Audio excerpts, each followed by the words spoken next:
Well, welcome. Welcome to Party Animals. Is political partisanship Obama's problem or his solution? This symposium is co-sponsored by the Miller Center, the Washington Lee University, and the Donald W. Reynolds Foundation. My name is Edward Wasserman. I'm a career journalist. I write a newspaper column on the media, and I'm the Knight Professor of Journalism Ethics at Washington Lee University. I'll be your moderator for today's discussion, and we are indeed fortunate to have with us today such an outstanding panel. From your right to left, Sidney Milkis, sitting next to me, who is the White Burkett Miller Professor of Politics at the University of Virginia and Assistant Director for Academic Programs at the Miller Center. Next to him is Elaine Kamarck, former Senior Advisor to Vice President Al Gore, and currently a lecturer in public policy at Harvard University's John F. Kennedy School of Government. Next to Elaine is William Kristol, founder, editor, and publisher of the Weekly Standard. And on the end is E.J. Dionne. E.J. is professor at Georgetown, a senior fellow at the Brookings Institution, and a nationally syndicated columnist for the Washington Post. Our topic is partisanship, threat or menace, as they would say if this was a cover story in Mad Magazine. For all the areas of disagreement in public life, there seems to be broad consensus that partisanship in political engagement has taken an especially nasty turn. Of course, democratic pluralism has always been based on the inevitability and indeed the desirability of sharp contention among groups and factions. But under pluralism, classical pluralism, groups were supposed to actually talk to each other. They would bargain, they would horse trade, they would seek to reach agreements that were mutually beneficial, and they abide by rules of engagement that included civility and some measure of mutual respect, and in a regard for that outdated concept, the common good. So it's not pluralism that brings us here today, it's something rancorous and disagreeable and possibly dysfunctional. Contemporary partisanship. Now, some people date this decline into chronic political mud wrestling back to the Reagan years and recall the Supreme Court nomination of Robert Bork in 1987. He was the conservative jurist, some of you remember, who was pretty thoroughly mugged, thrashed, and left at the curbside during his confirmation hearings. Others will pick the years of George W. Bush, in particular Karl Rove's epiphany after the 2000 election that W's future depended on his shedding his moderate appeal and cultivating evangelicals and the populist right. But whenever it started, what seems clear is that we've entered an era of unusual intensity and velocity of partisan bile. Areas of bipartisan consensus are harder to identify, where parties seem dominated not by their statesmen and stateswomen, but by the truest of their true believers, and the style of political dialogue has grown ever coarser and more strident. So here's a question. Is fierce partisanship chiefly a political phenomenon, a strategic recognition that electoral success, especially in the wake of redistricting that created so many single-party districts, that electoral success requires and rewards the fierce and the faithful? Or on the other hand, getting to my area, is it chiefly a media phenomenon, a creature of the round-the-clock news cycle, with its insatiable hunger for colorful, easily told, and embarrassing stories involving notables, who of course cannot sue for libel. That's especially the case when these stories are replenished continually, and even more especially when they engender more of the same as each micro-dispute metastasizes and spins off new micro-stories. In Jefferson's home, we can quote his own observations soon after his election that printers, quote, live by the zeal they can kindle and the schisms they can create. And we can't ignore the incentives that media operate under in an age when splintered, ideologically focused media are more viable economically than ever before. It was Roger Ailes and Rupert Murdoch who pioneered the application of political ideology as a market creation device, at least in TV, when they launched Fox News. I mean, this is a well-known device in magazine publishing, but had not been used in television until they hit on the reality that there were a lot of people who believed that broadcasters were hopelessly, irredeemably liberal. Now, we had a similar discussion last year. I suggested that what to some people might be intractable and destructive partisanship may be to the media something very much like intelligent design. I like the line, so I wanted to use it again. And so in some newsrooms, that's considered plagiarism now, but there we are. But the point is that increasingly the media are all but calibrated to feed a narrow partisanship and nourish cascading polarities, to use Cass Sunstein's very interesting phrase. So is partisanship primarily a political phenomenon, a media phenomenon, and does it matter? Indeed, how much does any of this matter? So here for a moment, I'll take off my moderator's hat, and having teed up, I hope, the discussion a little bit, and offer some observations of my own.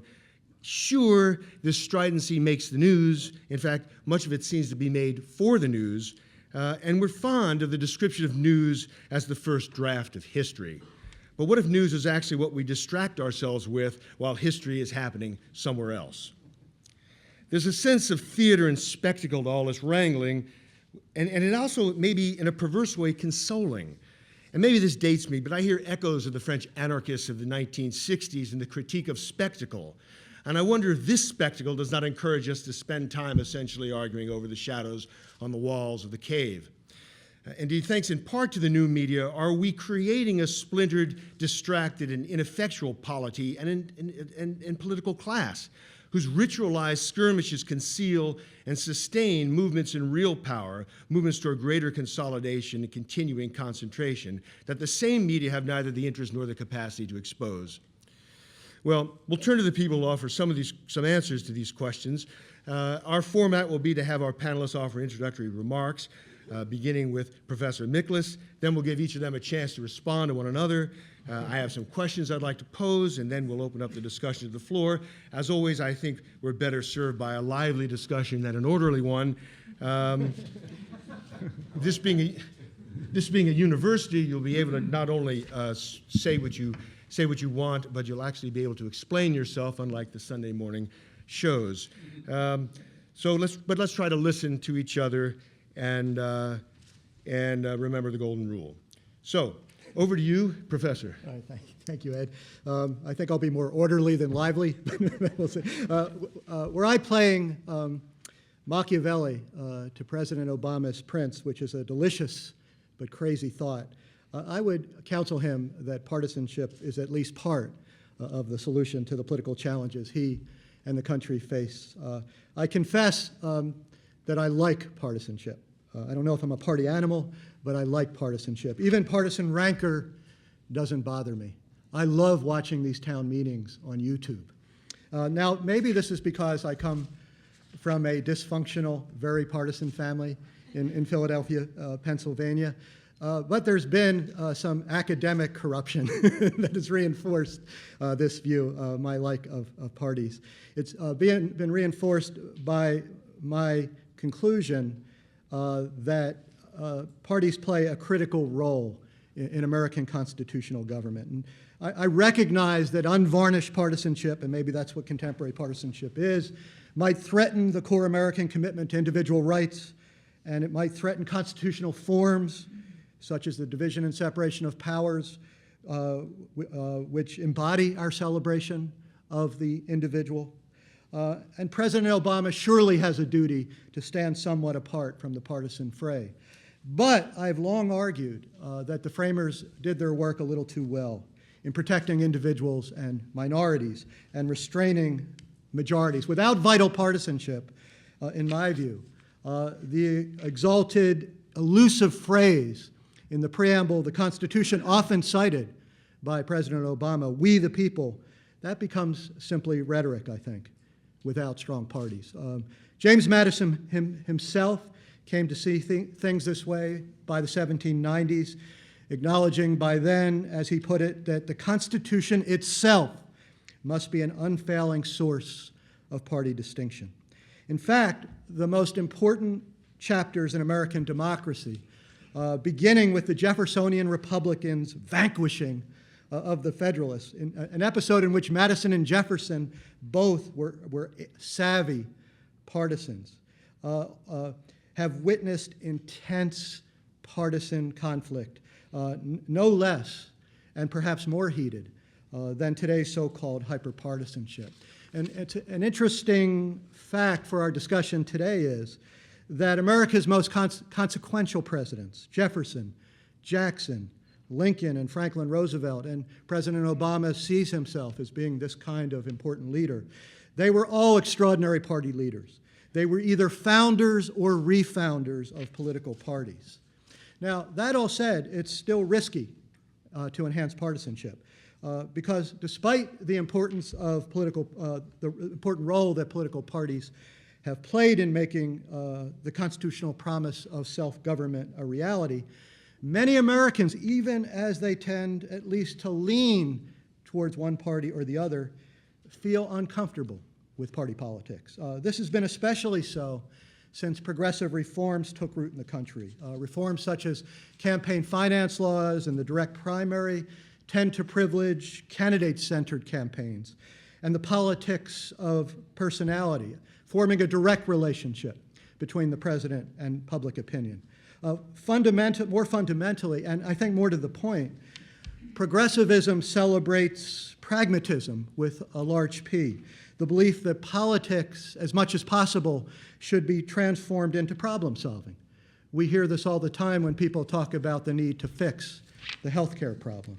Now, in fact, I would say that contemporary battles between Democrats and Republicans appear so jarring, as Ed was expressing, because they violate expectations that informed the rise of the presidency-centered administrative state over the course of the 20th century.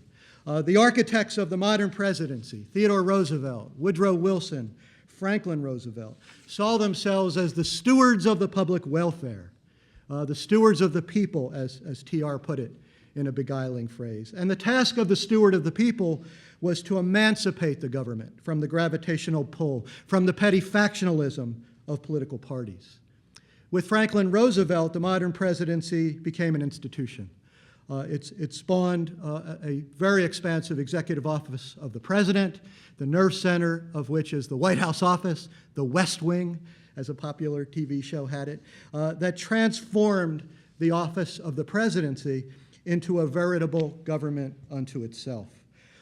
This displacement of partisanship by executive administration spanned the presidencies of Franklin Roosevelt and Jimmy Carter, and it included Republican presidents like Eisenhower and Ford and Nixon. And it was advanced by the proposition, almost a second declaration, that America should dedicate itself to two new freedoms. And Roosevelt spoke to these, FDR spoke to these in his justly famous For Freedom speech. Freedom from want, which came to be embodied by the welfare state, and freedom from fear, which came to be embodied by the national security state. The notion was, as FDR put it, that satisfying these rights, unlike traditional rights of religion and speech, required enlightened administration, to use FDR's words. And that kind of enlightened administration was denigrated by strong partisanship. Now, the enduring importance of progressivism and the modern presidency, as I've just described it, explains a good deal of the dislike of current partisanship and a good deal of the criticism of President George W. Bush, who stoked contemporary partisanship. And a large part of President Obama's appeal stems precisely from the fact that he ran an idealistic campaign that sought to reprise the modern presidency's role as progressive leader, as a leader who could transcend differences within the Democratic Party and even transcend party itself in his appeal to all Americans. And this was just not rhetorical flourish. He organized an incredible campaign organization with an extraordinary combination of newfangled internet technique and old-fashioned canvassing, which mobilized supporters of Obama rather than the Democratic Party. And Obama's progressivism also has been evident in the first year of his presidency. As the president has pointed out frequently, most recently in his speech to the joint session of Congress on September 9th, the signature issue of his presidency and our time is to enact the most important unfulfilled right of the Second Declaration. That is, and in fact, this right was first proclaimed by Teddy Roosevelt in 1912 in his Progressive Party campaign. That is the right of every American to health care. Luckily, I feel since I'm first I can announce this, sadly. Luckily, he didn't make his signature issue getting the Olympics for Chicago because we have already we've been cut. It's kind of like me when I went out for my high school basketball team. I was in the first cut. Well, that's now happened to Chicago. With that interlude, President Obama has also embraced the national security state, promising to redirect rather than roll back the war on terror. His policy in Afghanistan, in fact, has been supported more by Republicans than it's been supported by Democrats. This commitment to enlightened administration dovetails with Obama's considerable emphasis on presidential politics and governance. He's made extraordinary use of the bully pulpit. In fact, he's given it new meaning with appearances on the David Letterman show and the expansive use of the internet.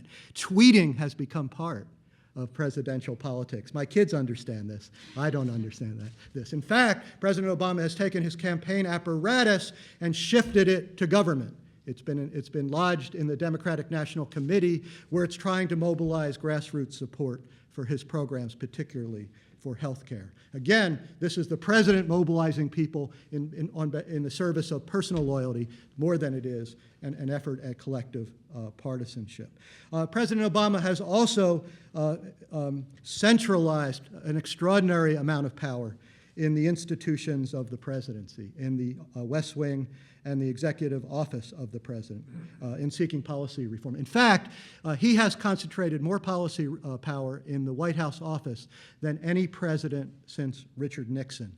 Now, he's got a very different temperament than Richard Nixon, and I am not predicting Watergate. I'm only pointing out that there is a tremendous emphasis on presidential governance. And as David Rothkopf has recently pointed out, only partly with tongue-in-cheek in foreign policy, President Obama has created more policy czars in the White House than the Romanovs in their political time. Now, this faith in administrative pragmatism has its virtues. I've just written a book on this is shameless, I know, but I'm not going to hold it up, but I've just written a book on the progressive era which sings the praises of the progressive democracy. And it certainly resonates with the public. At the same time, it probably puts more faith in presidential leadership than a republic can afford. Not coincidentally, at its height, from the 1940s to the 1970s, the executive-centered administrative state nurtured rank apathy among what Arthur Schlesinger Jr. called the vital center. The problem was that center wasn't so vital because Social Security and national security became embedded in a form of bureaucratic politics that made self-government impractical. And the partisan rancor that roils contemporary politics, for all its ugliness, had its origins in the Great Awakening of the 60s. The idealistic insurgent assaults from the left and the right against what was damned as the executive establishment that insulated American government from public accountability. By the mid-1990s, the now adult, polarized 60s generation had created an incipient, national, polarized party system that assaulted, and if recent elections are any indication, diminished the so-called vital center of American politics. But I would hasten to add that the vital center has been awakened by this raw partisanship, that in the 21st century, there has been a great increase in participation and interest in politics, in important issues like Iraq and Afghanistan and healthcare.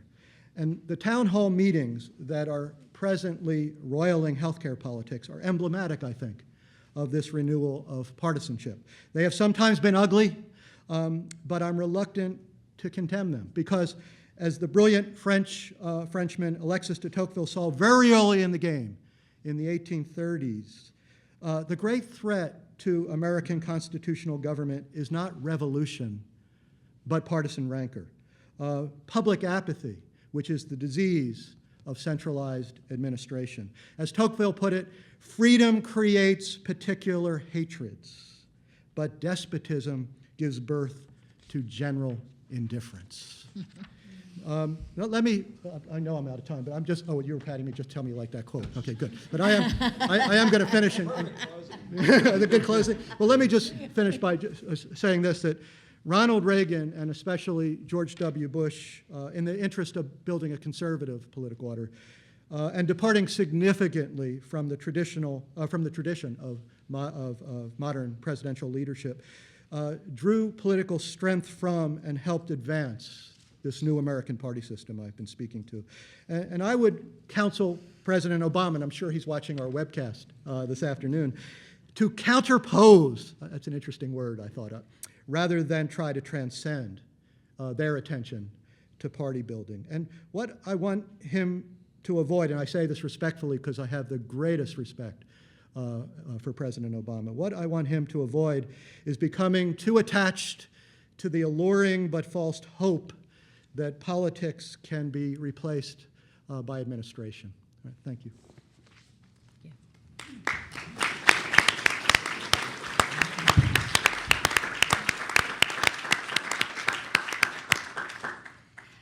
Good afternoon, and thank you for inviting me here today. I'm going to make 2 points on the general topic of partisanship. One is I want to talk about intra-party politics, because in this instance, I think that if President Obama and the White House had had a better understanding of the politics of their own party, they may not be having some of the trouble that they're currently having. And then secondly, I want to talk about something that transcends partisanship, which is trust in government. But let me start with the first. It was clear in 2006 and 2008 that the building of the Democratic majority took place in some unexpected places. There are at least 10, if not more, members of Congress who are representing what are historically Republican districts. And of course, there are people representing historically Republican states in the Senate. This creates a Democratic Party that has within it a wide swath of views. And in fact, having put a lot of faith in the leadership of the House of Representatives creates a particular problem, because you start off at a place where you have a hard time even getting your own party members to agree with you. And so this is where we are, whether it's on climate change, whether it's on health care. President Obama has had a hard time bringing the Democrats together. Now, the irony about getting your own internal politics right is if he had gotten his own internal party politics right, he probably would have some Republicans. And so the problem of partisanship actually, in my mind, begins with a problem of understanding the internal politics of the Democratic Party, which is a very wide, broad tent, and which involves some care and feeding to keep its majority. And so you can see there's almost a daily struggle in the House and in the White House between wanting to get the liberal dreams enacted and wanting to keep the Democratic majority. And guess what? That's really hard to do. Now, I have a solution to that, and it brings me to my second point. A year ago, my colleague and EJ's colleague, Bill Galston at Brookings, wrote a paper called Change You Can Believe In Needs a Government You Can Trust. We published this before the election, and it was a warning to Democrats. And the warning was as follows. We're about to have a great big victory. Hooray, hooray. The Republican Party has screwed up royally, and therefore the country is putting in lots of Democrats in unexpected places. But don't let yourselves think that that means that there are fundamental changes in certain deeply held American beliefs, most important of which is a deep and decades-long skepticism about the ability of the federal government to do things. Now, That skepticism has persisted literally since the end of the 1960s. It has persisted through ups and downs in the economy. It has persisted through wars. It has persisted through changes in political party. It cuts across gender. It cuts across political ideology. It is one of the big, big facts of American life. And because of that, it means that if you're a liberal or a progressive, you have to be a little modest going into your policy preferences. And so my first problem with the way we've been going is I'm going to ask the following question. Whatever happened to incrementalism? Okay. Why are we even considering bills that are 1,400 pages long? Okay? That's an outrage. It is. When the members of Congress can't read them, how can the citizens read them? Doesn't matter that they're all on the internet right now. They're absolutely incomprehensible. Now, take healthcare. Imagine if last summer Obama had decided that he was going to do 5 healthcare bills in the course of his administration. The first healthcare bill was going to say nothing more or less than insurance companies are not allowed to discriminate on the basis of pre-existing medical conditions. This is A, wildly popular. B, you can probably put it, there's probably a little bit more legalese needed than I just said, but my guess is you can probably put it on one page. And you can go into town meetings and you can just hand out the one page. There's no death panels in that one page, right? There's no nonsense in that one page. When you go down the road of massive complexity, which for some reason the leaders of my party have decided to do, right, you invite skepticism, you prick that deep distrust of government. They don't know what's in the bill. Nobody knows what's in the bill. And don't even let me talk about the Waxman-Markey bill, which is just a total mess. Okay? So let me bring it back.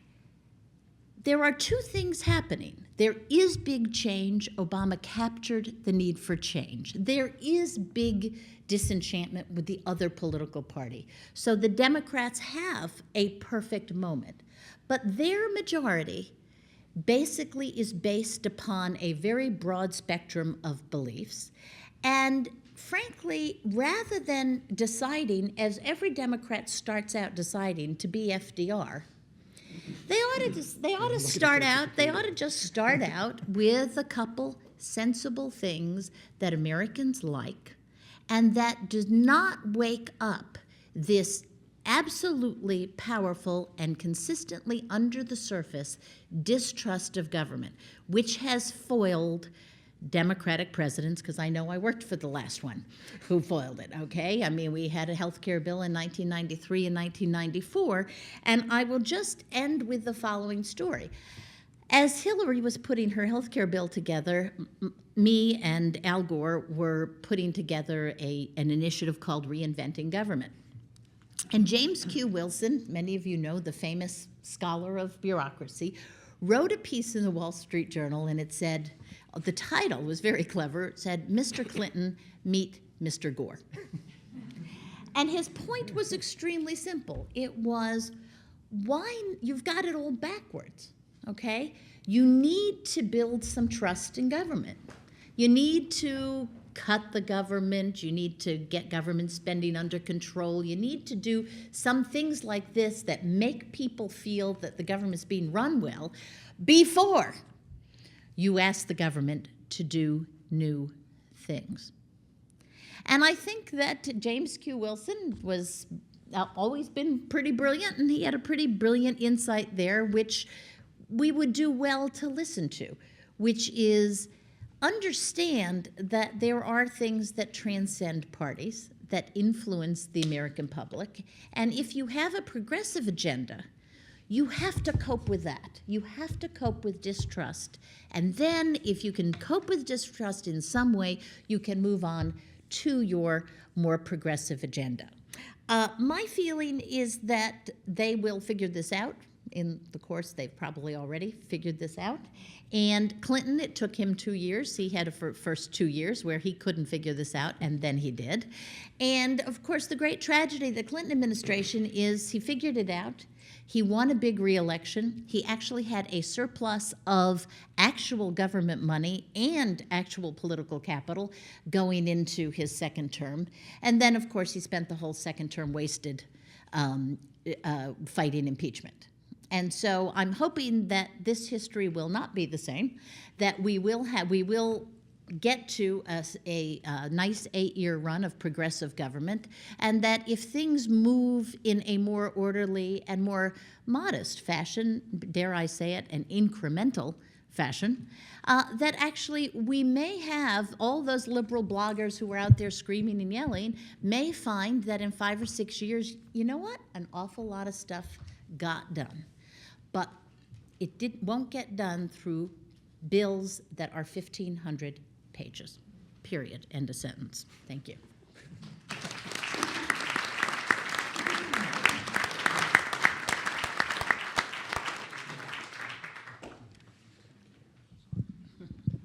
I do feel that I should devote some time to the wonderful news about Chicago, and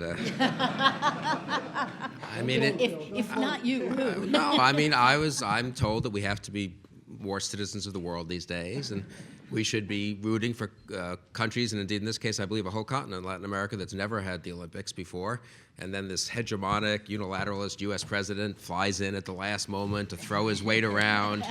I'm serious. It's really, it really is shockingly, so the U.S., which has had 8 Olympics, can get a 9th one as if it's important to us because he happens, to want it for his hometown. I think it was a very heartening thing, and that the world community, as we say these days, was willing to rebuff this kind of bullying, hegemonic U.S. bullying, and give it to a country that will actually, benefit from having it, I suppose, in Rio in 2016. So this was a victory of Obamaism over Obama, I would say, actually.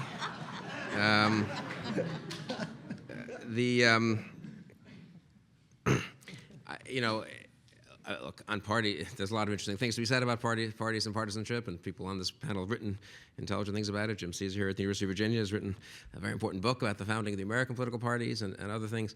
I would say this, if you just historically, obviously in the last 50, 60 years, there's been a pretty big move of the American party system from, let's call it a very pluralist, Madisonian, federalist system with parties that were really loose coalitions of regions, interest groups, often clashing agendas,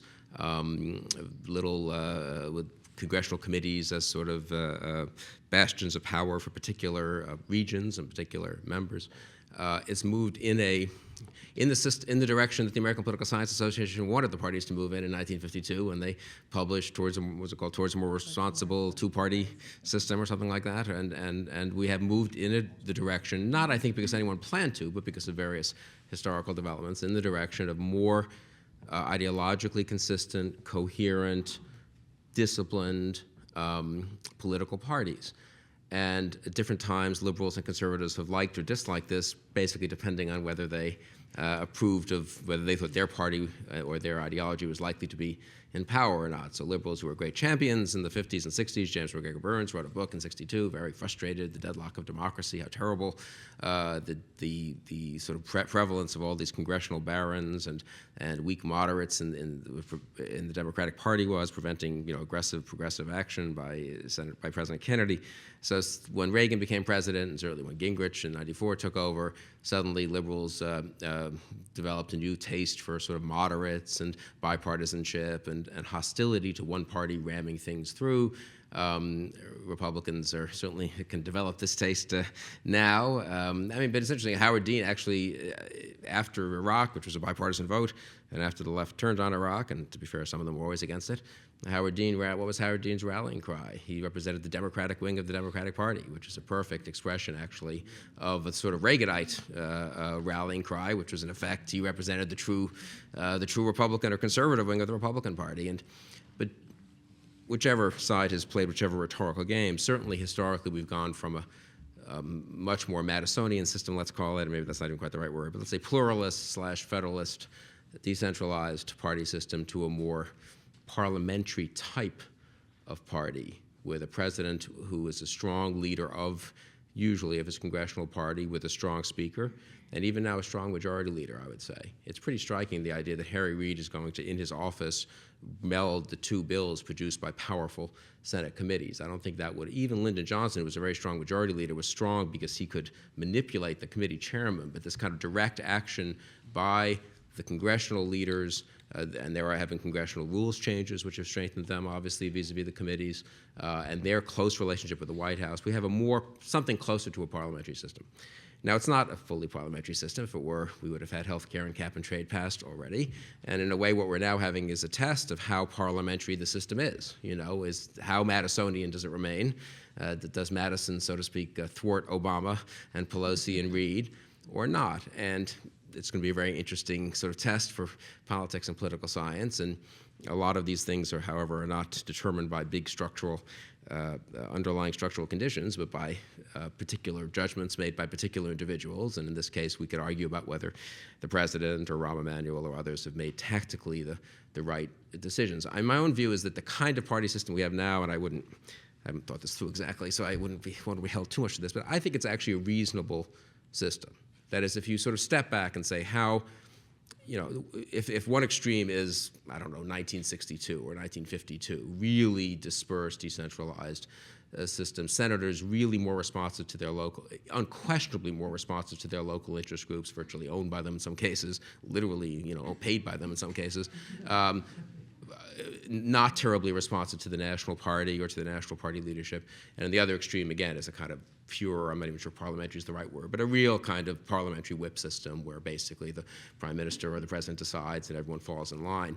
We actually, I don't think I would not particularly like either extreme. And I think where we are now is probably a reasonable balance of the fact that we are one nation and in modern times and there are these strong ideologies, if that's the right word, in which inevitably I think the parties were going to sort themselves out according to, on the one hand. On the other hand, there's still regional interest remains strong. There is some diversity within the parties, as we see with the Democrats, particularly now. Whichever party is the larger party, obviously, almost by definition, has more diversity because it picks up moderates in swing districts, and then the minority party loses them for at least a while. But if Republicans pick up 30, 40 seats in the House in 2010, they'll be a more diverse party than they are now at the congressional level. And I actually think the whole degree of partisanship and extremism is overstated, incidentally. We nominated McCain and Obama, after all, in 2008, neither of whom is a screaming partisan of either, or neither of whom certainly presented himself, and neither was really a screaming partisan of either party. But anyway, I think the balance now between sort of pluralism and federalism on the one hand and effective governance and a fair representation to fair ability of the victors to actually shape policy on the other is not a bad balance, actually. So I would be on the whole a kind of a defender of the status quo, more or less. Not that it matters. I mean, things will happen, on their own, regardless of what we think about the party system.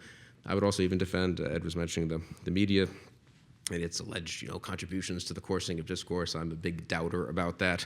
Someone needs to really go back and look at what discourse was like when I'm serious, was Joe McCarthy. I mean, I don't believe Joe McCarthy was created by the internet or by Fox News, and we've just fought a war for 8 years without anything like the excesses of McCarthyism, in my opinion, and we didn't lock up the minorities, unlike in World War II when there was no internet and no talk radio and all that. So I'm a defender of the modern media and more or less a defender, I think, of the modern party system, for whatever that's worth. But I think there are a lot of interesting political science issues about where that goes and what the relation of various technological changes, sociological changes, economic changes, and then are to the party system, and how much of this is driven, and I think some of it is, by actual concrete practical decisions that could be changed.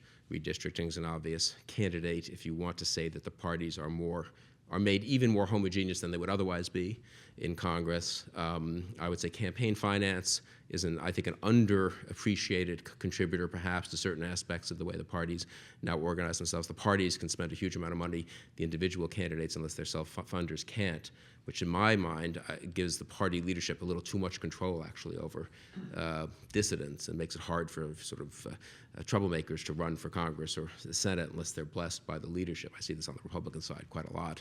I think it makes the parties a little too establishmentarian. But so there are these practical things that can be changed that affect the character of the parties, and then there are these deeper factors that probably aren't susceptible to, certainly aren't susceptible to anyone's control, really. On the practical question of President Obama, I would I'll take 2 minutes to defend him in a way from against Elaine, and then 2 minutes to criticize him. I mean, I don't think, look, I think ultimately and I said this at the time, so this isn't second guessing. Well, let me back up.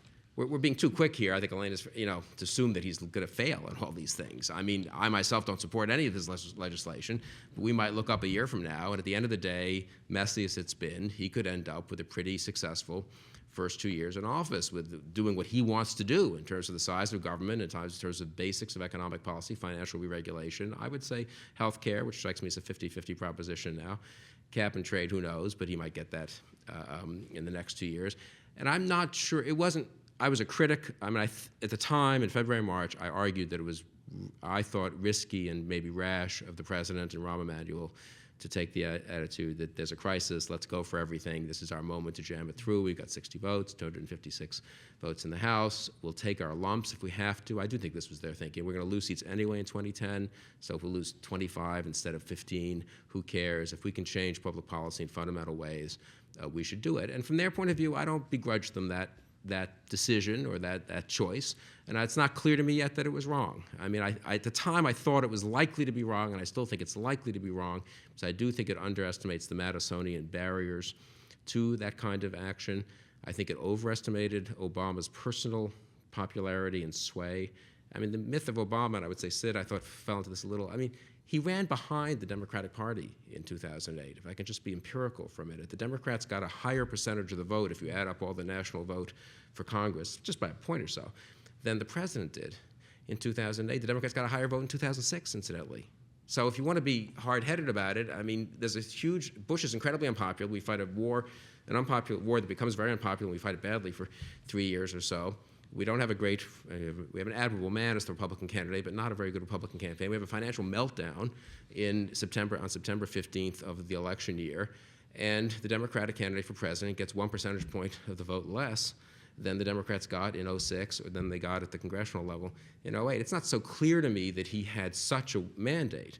I think they overestimated his ability personally, and now we see this, I think, with some of in healthcare, is to go to the country and sort of rally a big majority of voters. He had 53%, that's probably what he has now, and that's enough to do some things, but it's not a huge margin for error, and it's hard to get a party to vote consistently on a party line basis when you're a 53% president for very controversial items.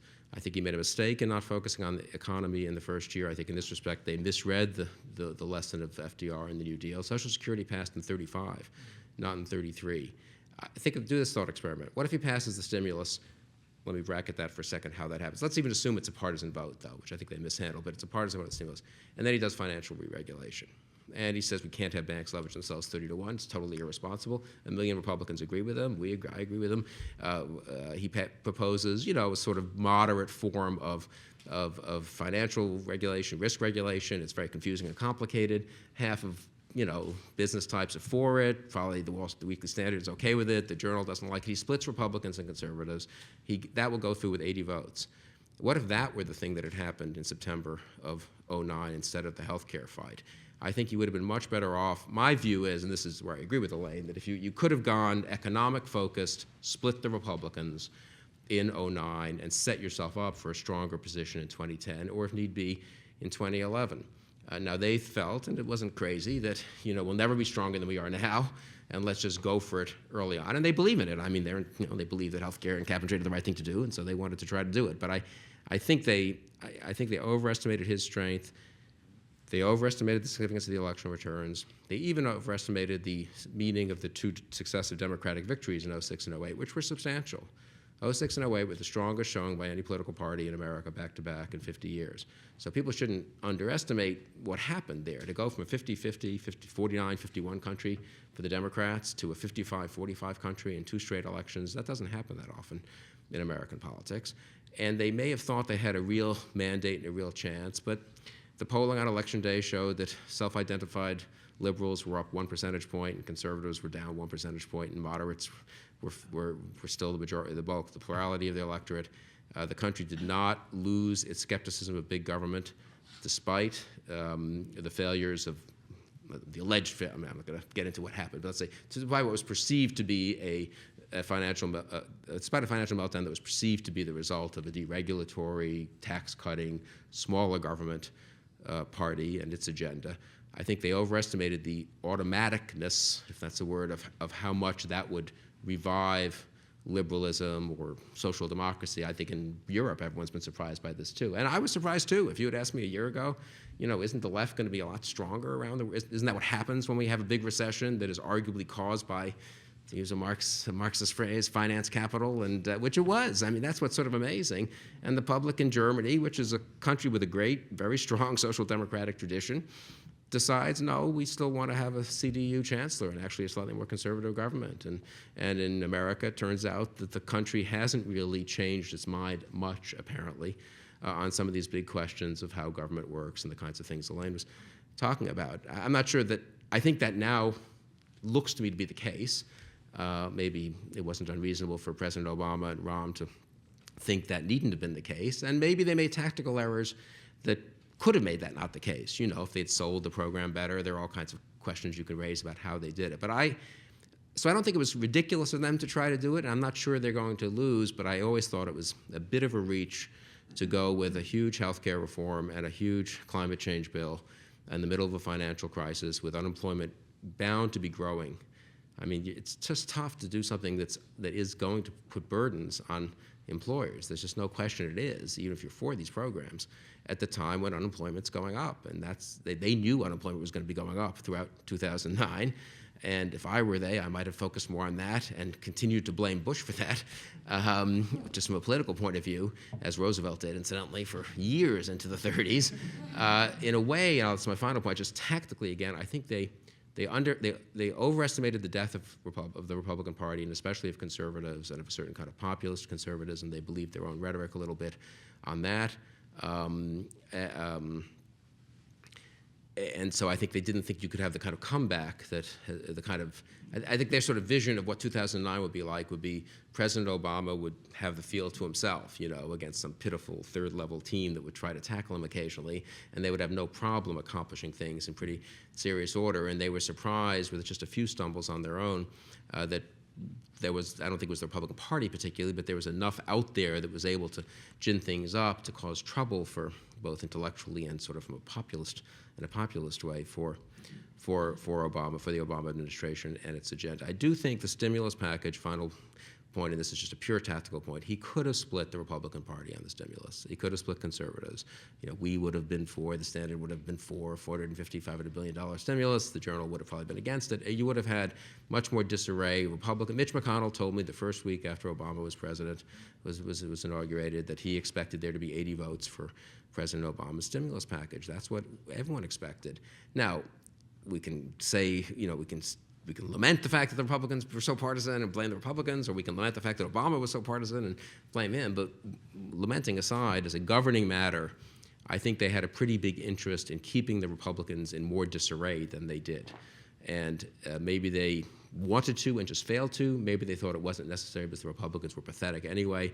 But they allowed Republicans and conservatives to coalesce, to paper over lots of schisms among Republicans and conservatives, and to then allow much more of a reaction against Obama's agenda to grow up. So I think in that respect, that I'm not sure that it was inevitable that he would have as much trouble as he's having now, but I think the combination of the Madisonian system and some miscalculations and kind of arrogance, really, on their part, has now created a situation where things are very fluid and up in the air. But I don't know what's going to happen. I have my preferences, obviously, but this could still end up having been a reasonable calculation by him from a progressive point of view.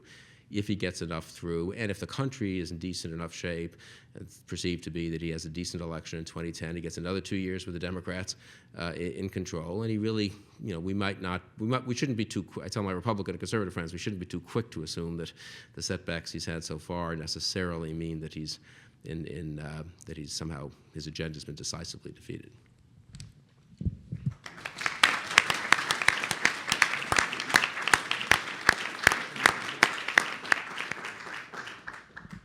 You know, when Bill was talking about Chicago's loss today, I was thinking Bill looks so cute when he tries to look like a socialist. I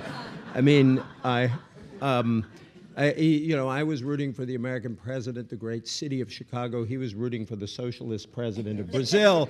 Many of you may not know this, but Bill actually once voted for a communist, which is something I never did.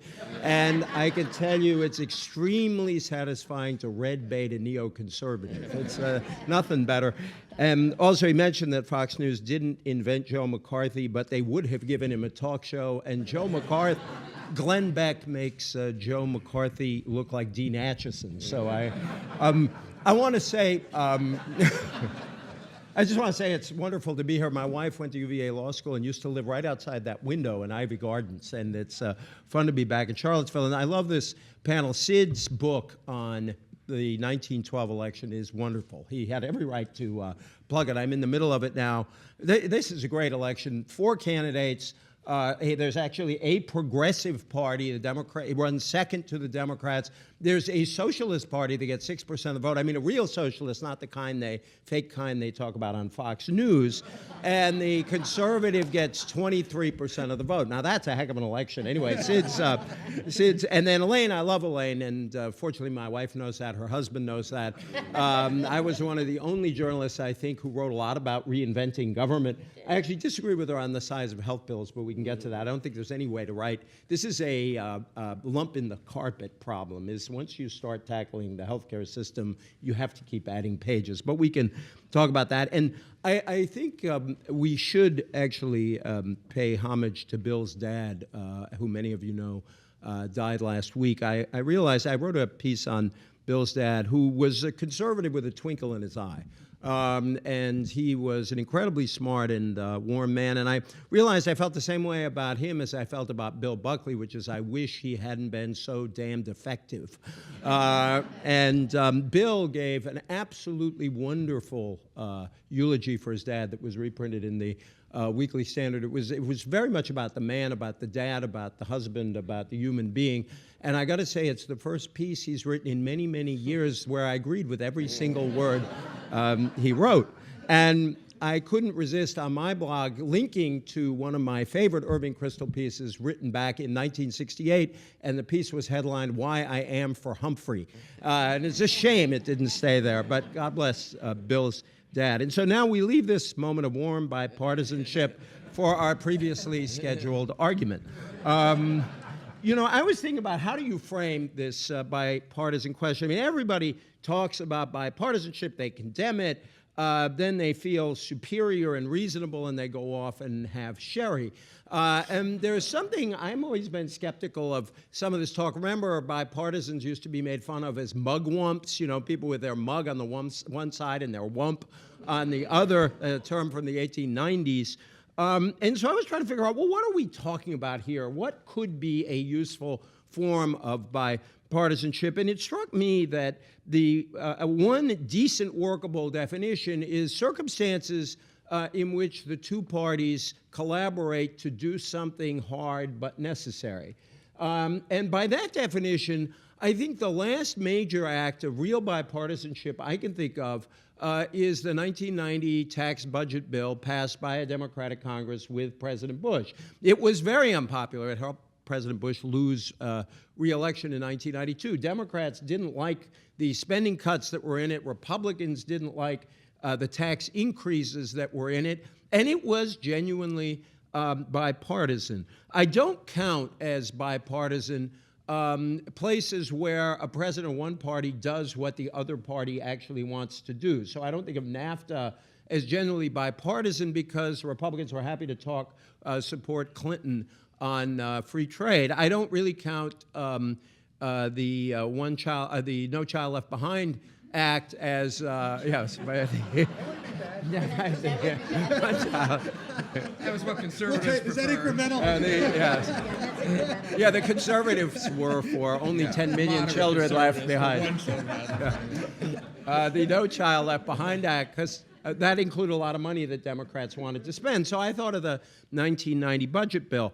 And then it stopped. And I think, there were two singular events here. The first was the passage of the Clinton budget, which is in some ways the follow-up to the budget that was passed by the first President Bush. Not a single Republican voted for that.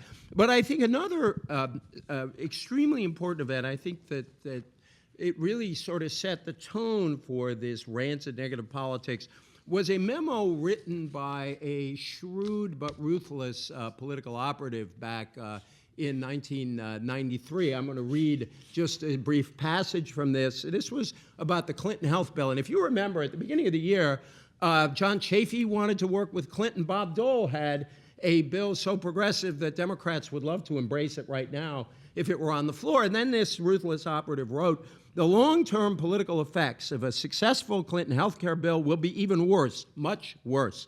It will re-legitimize middle-class dependency for security on government spending and regulation. It will revive the reputation of the party that spends and regulates, the Democrats, as the generous protector of middle-class interests. And it will, at the same time, strike a punishing blow against Republican claims to defend the middle class by restraining government. Its rejection by Congress and the public would be a monumental setback for the president and an incontestable piece of evidence that Democratic welfare state liberalism remains firmly in retreat." Some of you already know that the author of this terrible period of rancid partisanship is sitting next to me. That was Bill Kristol's memo in 1993.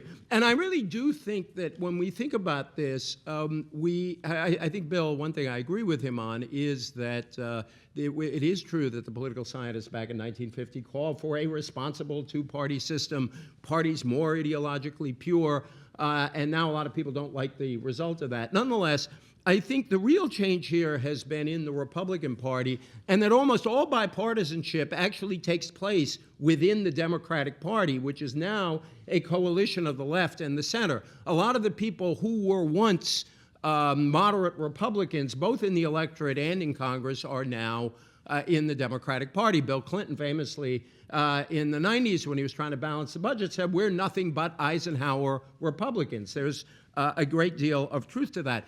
Consider a bill introduced in the late 1940s. It was a bill for a system of government-subsidized private nonprofit insurance with premiums scaled to people's incomes. Sounds socialist, doesn't it? That bill was introduced by Jacob Javits and a young progressive Republican called Richard Nixon.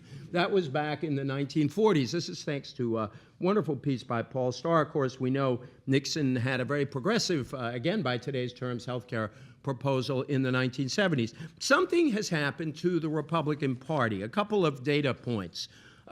Think of, I went back and counted the nature of Republicans in the House. I looked at those elected in 1960 and those elected in 2008.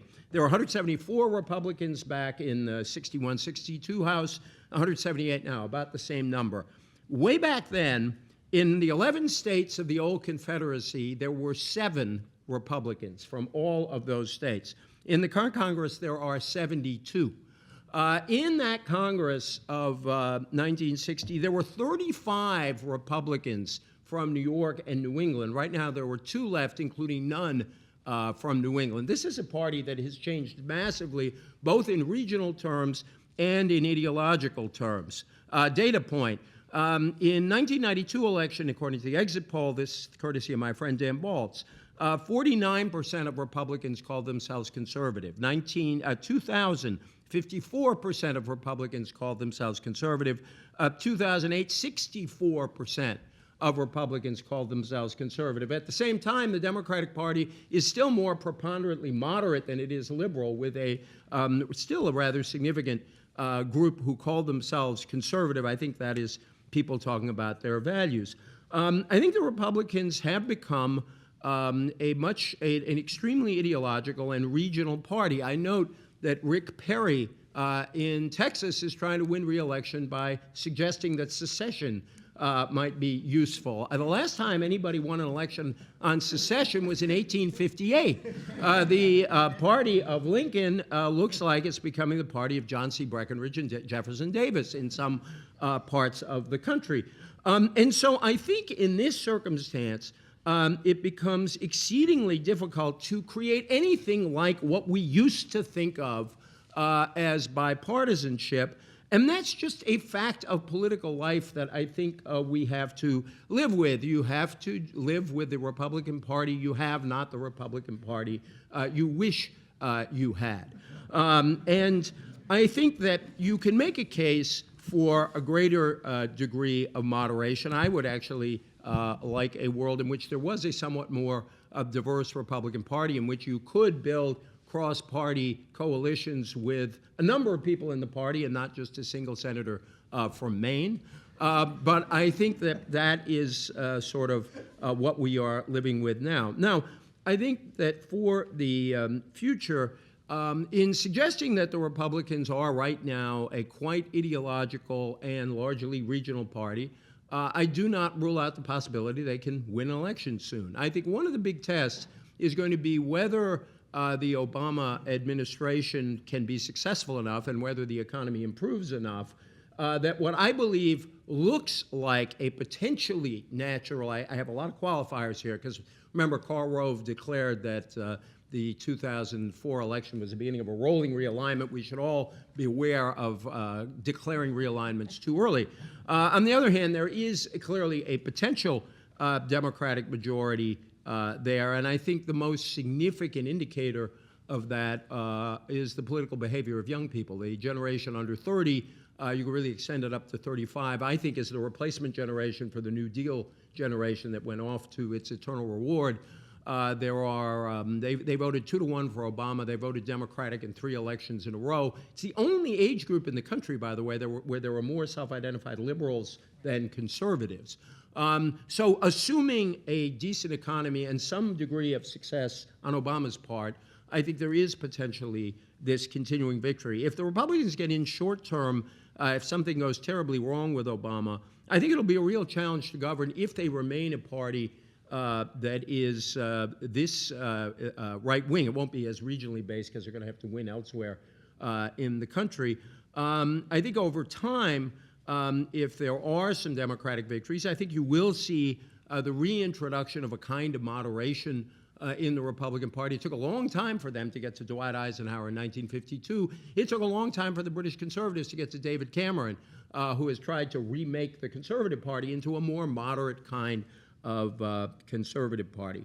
But we've got what we've got, and I think those who ask Obama to embrace bipartisanship day after day and week after week are asking him to be a Quaker facing off against a standing army that is out to get him, and I think that might be too much to ask. Thank you.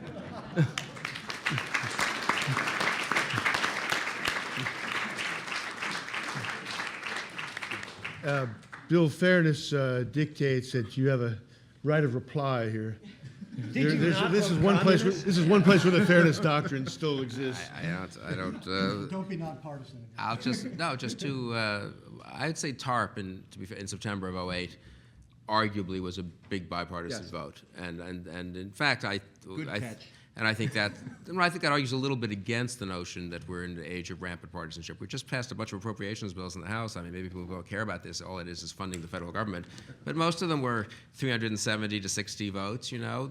Defense, once an incredibly contentious issue between the two parties. There's no big partisan split on the size of the defense budget. I myself wish Republicans were pushing for a somewhat higher one, but basically there's a pretty good consensus on that. Obama kept, after all, Bush's defense secretary. I think one can overdo as an analytical matter, regardless of whether you like it or don't like it, or blame the Democrats or blame the Republicans, one can overdo the claim that we're in an era of rampant bipartisanship. The one thing that's clearly true factually is the greater ideological consistency of each party, the greater gap between the two parties, fewer Northern liberal Republicans, fewer Southern conservative Democrats.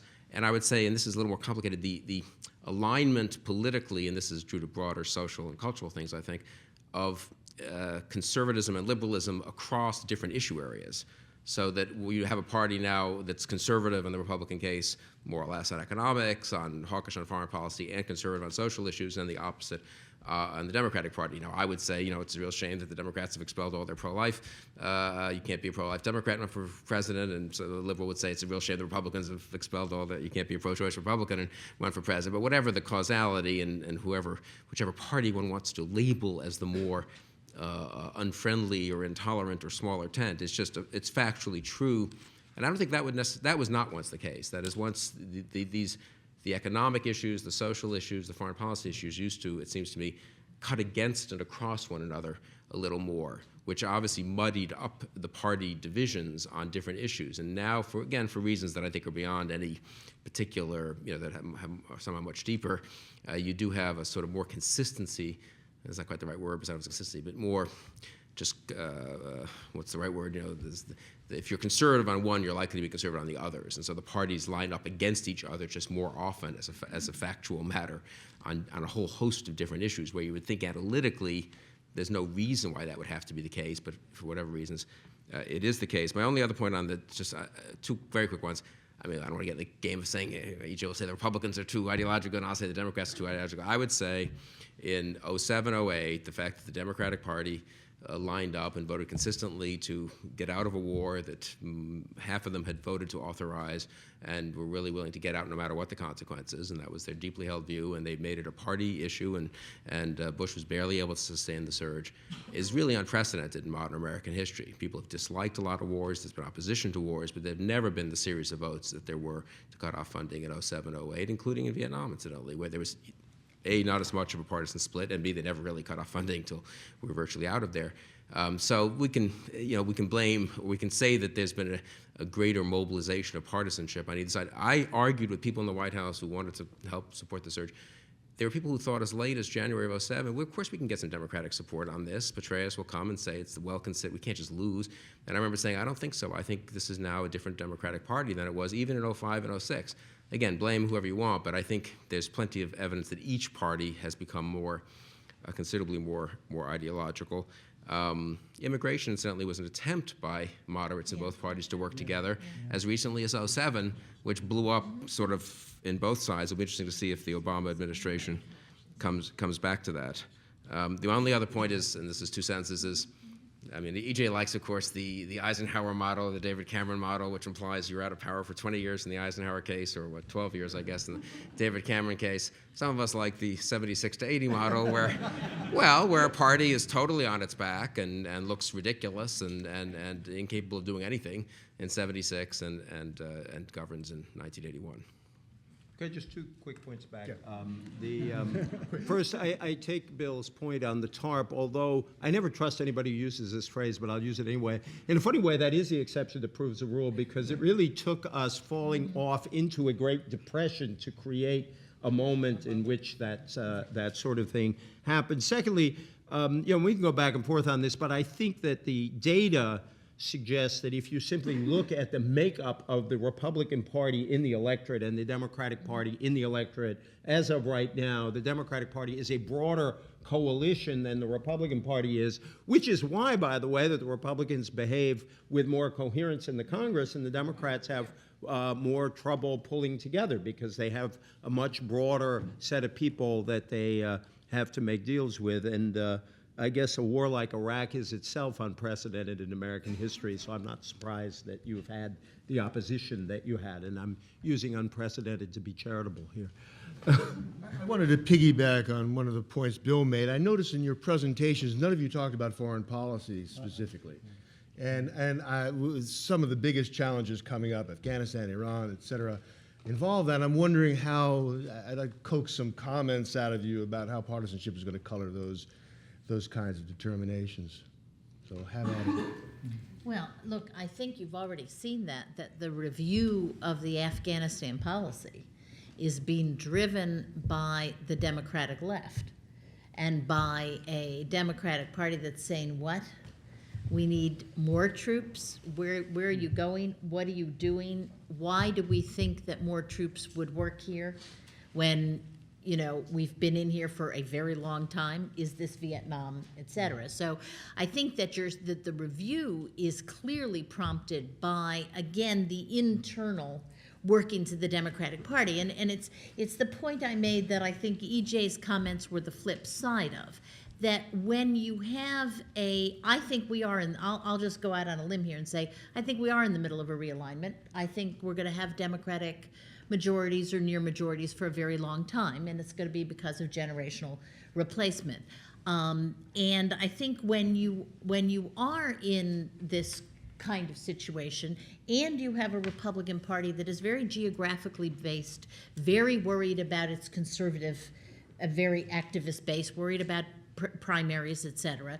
I think that the action then goes on within the Democratic caucus, and the action is about, and I can do this on issue after issue after issue. The question on Afghanistan is no different from healthcare, it's no different from climate change, it's no different from financial regulation, and I do agree with Bill, we should be doing more on that. But the question of the politics of these issues is about the politics of the Democratic caucus. It is more or less not about the politics of the Republican Party for the foreseeable future. And the irony is that if you get the politics of the Democratic caucus right, and you manage to hold on to some of these marginal Democrats, both in the House and then in the Senate, you're probably poised to pick up a couple of Republican votes in one place or another. And that's where I think all presidents, interestingly enough, when they can't sort of figure out their own party right, they really get into trouble. George Bush on immigration, classic example where he didn't understand the degree of intensity in his own political party on the center to right wing of the Republican Party. He just didn't get it, and he kind of went into there thinking, oh yeah, we'll just make a bipartisan deal and it'll all work. So parties matter, but intra-parties matter, okay? Particularly when we're in a situation where we are now, where one party has all the House, the Senate, and the White House, then getting that coalition to hold together. And as Bill said, you know, when somebody's got a big coalition, it's you know, when you're in the majority, it's sort of by definition in American politics, it's going to be shaky. Getting that coalition to hold together is how you actually move change forward. And what we tend to pay attention to, the sort of fights between Republicans and Democrats, are in my mind always less important than the fights that go on within whatever the majority party is at a given point in time. If I could just add quickly that I agree that that these fights within parties are important. And I felt from the beginning that the most dangerous fault line for President Obama is not health care, which I think will pass in some form, but Afghanistan. I really think this is the most dangerous issue for him. This can fracture, I think, the Democratic Party. You know, going back to Woodrow Wilson, it's always been race and foreign policy that has fractured progressive liberal coalitions. And as President Obama said on the David Letterman show, he was black before the election. So I do not think that race is going to be the issue to fracture the Democratic Party. I think foreign policy will, or could, because the Democratic surge that Bill was talking about, that was basically driven by anti-war sentiment.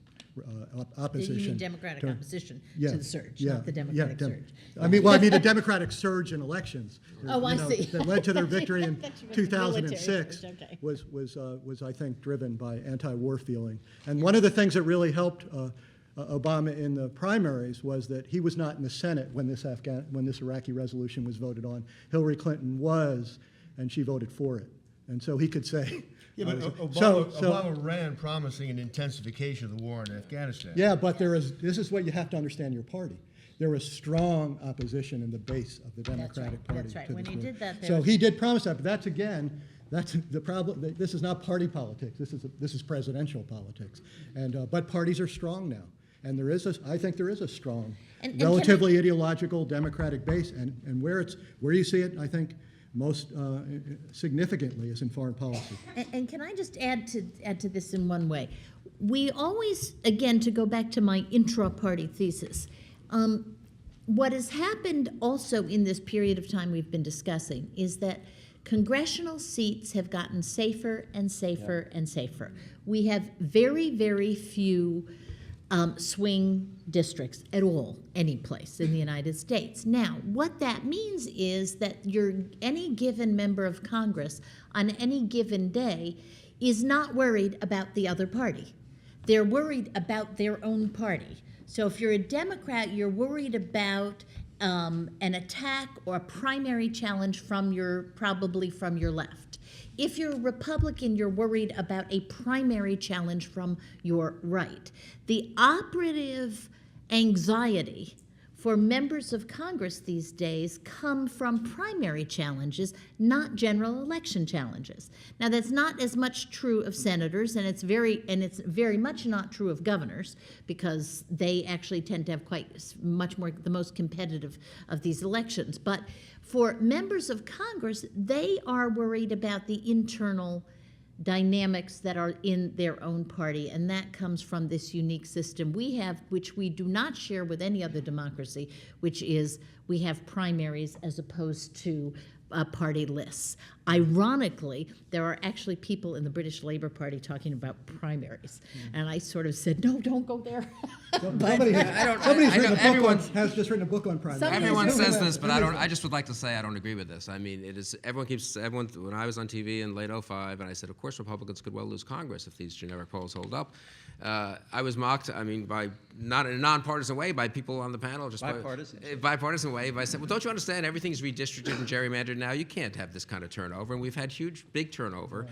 If there are no swing seats, the Democrats seem to have won a lot of them in the last two elections. In relative terms, yeah. Right, and in the Senate, where there's been as much partisanship as the House in some ways, in fact, unprecedented partisanship in the Senate, we've had a turnover, one of the biggest turnovers ever in two successive elections of senators. Where did the Republicans go from? 55 to 40? But you can't redraw state lines. Right. Yeah, that's right. Which suggests to me that, in fact, I'm for changing districting, but I think it's overdone as an explanation. And it's just not true.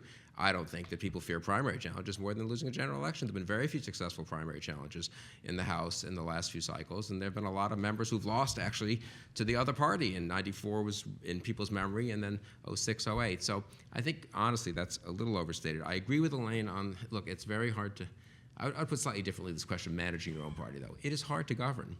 And it's hard to govern when you control both branches of government. And this is empirically now, I think, pretty clear.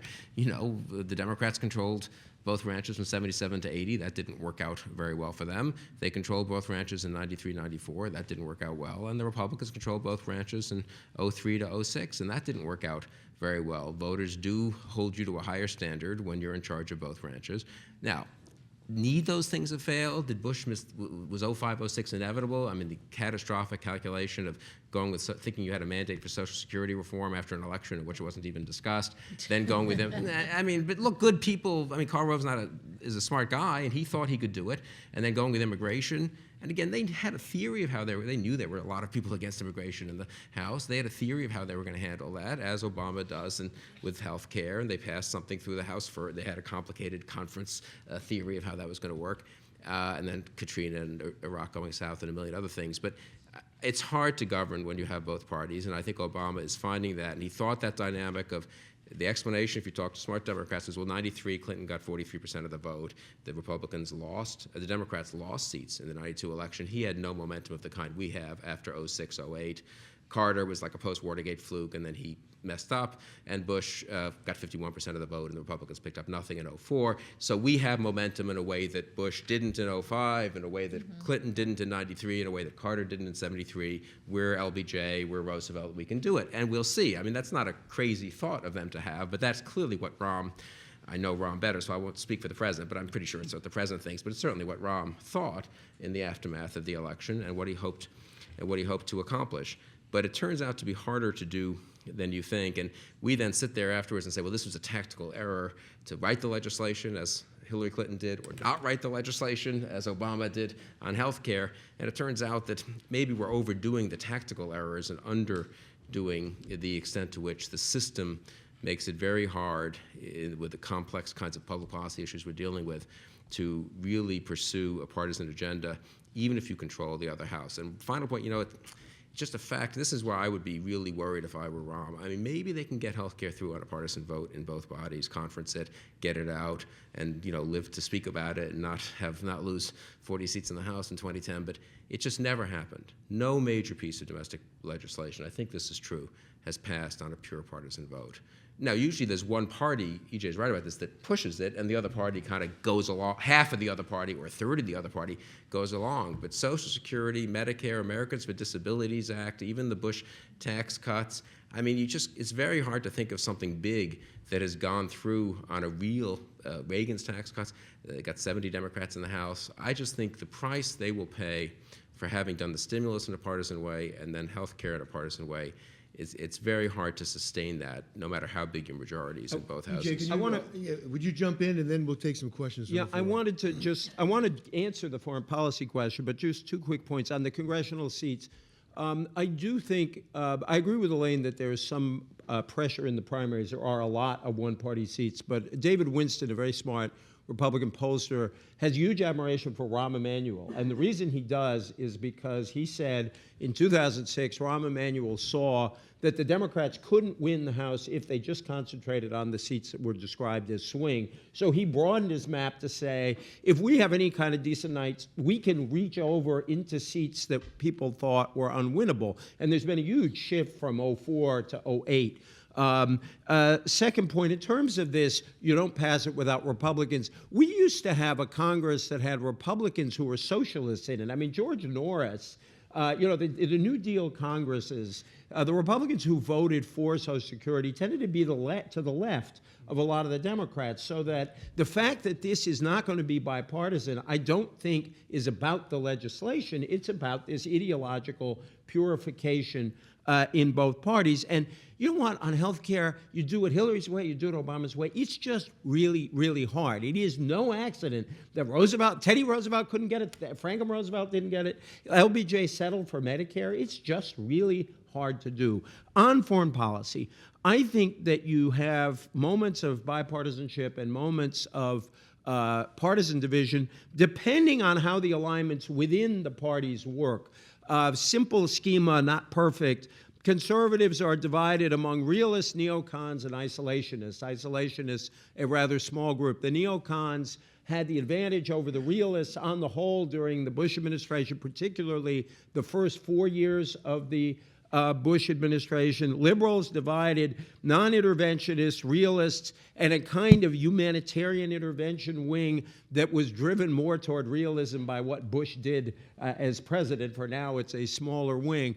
I think on Afghanistan, it's not simply the left, which obviously wants to pull out. I think you've got an alliance of realists in both parties who are skeptical of a McChrystal plan commitment to go all in on Afghanistan. And if Obama decides not to go all the way with McChrystal, which is my hunch, I could be wrong about this, but that's where I think it's drifting. I think it's not going to be the left that did it. I think it's going to be the realists who align to push him that way. Colin Powell and Joe Biden are on the same side of this. So I think that in terms of foreign policy, it's sui generis, depends on where the alignments are within the party. The Cold War, you had a broad alliance of all kinds of conservatives with all kinds of realists in favor of a containment policy, which wasn't initially popular. The right was against containment for some period as too weak in confronting communism. Eventually, there was a consensus. Bill wants just to one reply. footnote, which is an agreement. But just we should mention the public, which matters too. That is, I think the reason.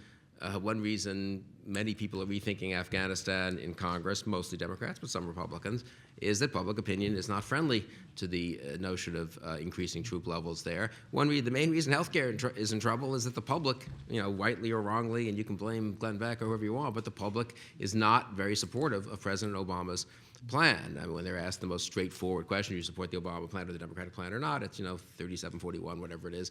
Now you can then, liberals are very concerned to say, well, but if you ask really the more precise questions on some of these things, there is more support, which suggests to me that they might be better off following Elaine's strategy of doing discrete bills than one big bill. But anyway, whatever the case, the public really matters. I'm struck by that in America. This is a very interesting thing, that the public is not people have less control over, politicians and elites have less control over public opinion in America than politicians and elites think. And that was true in the Bush years, and it was true about Bush's lack of control, of course, of the left, or even on Iraq, of the center, but it's also true of conservatives. Look at immigration. I mean, I would tell people, I was with Bush on immigration, I'm a liberal on immigration, and I would tell Karl Rove, look, I'm with you, but you are losing Republicans and conservatives. They love us, it's Bush, are you kidding? He's held 96% of the conservative vote in 2004. We can bring enough of them along. And it turns out the public, and I think this is a healthy thing about America and distinguishes America from some other democracies, the public is very recalcitrant and has its own mind and makes up its mind on different issues and makes it up somewhat unpredictably and somewhat orthogonal to normal ideological splits. And so that kind of populist, the importance of public opinion in affecting these outcomes is very great. Healthcare would not be in a lot of trouble now if healthcare were coasting along with 56% numbers in polls. And so, I think that the groups I described are not, see, I cannot disagree with Bill when he makes a small d Democratic point like that. I wish he'd do it more often. is a rare liberal who is also a small d Democrat. That was praise for you. That was praise for you. No, that was like praising Jack Kemp as the only non-racist Republican when Al Gore. I'm sorry. And you did that for 20 years, so How about I think the groups I described are, in some ways, are reflected in the electorate. I think there are people, neocons actually have some kind of popular base, so do isolationists, so do realists, and people wouldn't use the terms on themselves. Nonetheless, their views kind of fall into these categories. But clearly, Afghanistan's a problem because we had 8 years to win it. We got distracted in Iraq. Now the public's patience is running out, and it's not surprising. Your question. My name is David LeBlanc. I'm a professor in the politics department and director of the Gage program here at the Miller Center. I'm director of the Gage program here at the Miller Center. And I first want to add my gratitude again to the Reynolds Foundation for helping put this on. It has been very amusing, enjoyable, and intelligent. And I think that's kind of the basis for my question. It is unlike political discussion that I observed today. Right? I mean, the political discussion that I see, even going back to the Bush administration, or even Clinton's second term with impeachment, it seems to me that what's missing from this conversation is what Professor Wasserman initially described as partisan rancor. Right? We see partisan politics, but we don't see it engaged in a constructive, intelligent fashion. There's dialogue going on, there's language going on, there's an attitude going on that if politicians were 7-year-olds on a soccer field, they would be kicked off for being unsportsmanlike, right? And so I wonder if the panelists can talk to or speak to whether this rancor that we observe is unique to the present era. I had a conversation with Sid about this yesterday, and whether they think it's healthy. Again, the question is not whether partisanship is healthy. I agree with that. But I wonder whether the tone of conversation is healthy for democracy. You know, I feel like saying, Kristol, wrong on the war, wrong on social justice, wrong for our country. And I... This is Miller Center. The reason I say that, besides, well, maybe I believe it, but the reason I say that is because what kind of politics do people see? Well, first of all, they see an awful lot of political advertising. I mean, what you can imagine, don't fly them, their planes crash, don't eat their food, it'll poison you. I mean, in other words, so that there is, in the nature of, and this is not, it's particularly in our face in this era because of the media, but we've always had a pretty vigorous, nasty politics. So there are moments like that. And then the other thing is that, sometimes I think that we have lost all sense of fun about politics. I grew up in Massachusetts where Mary McGrory once said every baby is born with a campaign manager's gene, and that there was a kind of joy in it, even a joy in opposition, even a joy when people disliked each other, although people carried grudges for 20 years over state rep races and things like that. And that there is something odd about, politics may be less until the Obama campaign, really, there was less of a sense of direct connection to it, because it's, in general, it's harder to say to somebody's face the things I just said than it is to say it on TV ads. Having said all of that, I cannot help but say I do think that there is something very peculiar happening with the nastiness toward Obama. I cannot see how it's constructive for people to show up at rallies with guns. I don't think all the opposition to Obama is about race, but I do think there's an element of that that's ugly. There is now Bill will come back and say, well, liberals were hardly very nice to George Bush, and there's certainly some truth to that. I sense it deeper with Obama. Maybe that's my own perspective, but there is something independent that's going on, and I do think, I read David Brooks, our mutual friend David Brooks, and what he said today about people like Glenn Beck and Rush. Rush, when it came out and said, that in Obama's America, black children on school buses can beat up white children. What kind of discourse is that? So I do think there are some things going on that we need to take account of, and I think in the end, I agree with David, not surprisingly, that this kind of discourse is not in the long-term interest of the Republican Party, even if it may create some short-term benefit. If I could jump in, I think that the media have had a lot to do with teaching people, and watching the town meetings, you sort of get the impression that the reason people are being so harsh is because the media have instructed them that that is the way political conversation is conducted.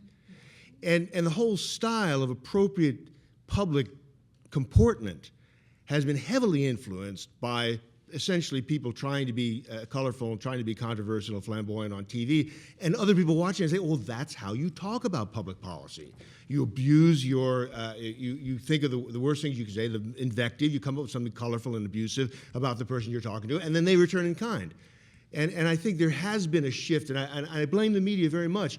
Not that historians can't find many examples of far worse things that people have said throughout American history to one another when they disagree. And I'm sure that's the case. But by and large, as EJ said, when you stand up in a public meeting and you're addressing somebody else, there's certain kind of almost automatic kind of civility. Your mother's voice in the back of your head is telling you this is how you talk to one another.